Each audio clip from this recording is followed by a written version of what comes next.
লামিয়া ভাটার মনে হয় খামারগাতি ওই কালো গ্যাস ছাড়ার কারণে আমার ধানের এই যে পুড়ে গেছে, আমরা এর ক্ষতিপূরণ চাই। সেটা আপনারা আছেন যা কিছু যারা দেখতেছেন তারা আপনারা বিবেক বিচারে যা খাটে আপনারা দেখেন, আমার এত ক্ষতিপূরণ চাই। আমার জমি মনে হয় যে 40 বিঘার মতন মনে হয় যে পুড়ে গেছে।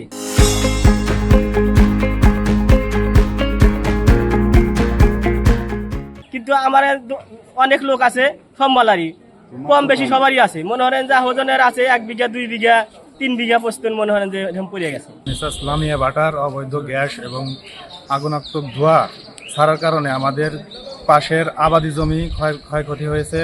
আমাদের কৃষকের এই ক্ষয়ক্ষতির কারণে আমরা ভাটার মালিকের সাথে কথা বলেছি, কিন্তু তারা বলেছে আমরা এ বিষয়ে কোনো কিছু করতে পারবো না। তার জন্য আমরা নিরুপায় হয়ে একদম সরকারি কাছে আমরা আস্থা নিতেছি, আমাদের যেন এই কৃষকের এই ক্ষয়ক্ষতির কিছু একটা ব্যবস্থা করে দেয় এবং আমরা যেন এই ক্ষয়ক্ষতির কিছু ক্ষতিপূরণ পাই। এজন্য আজকে আমাদের এখানে আসা।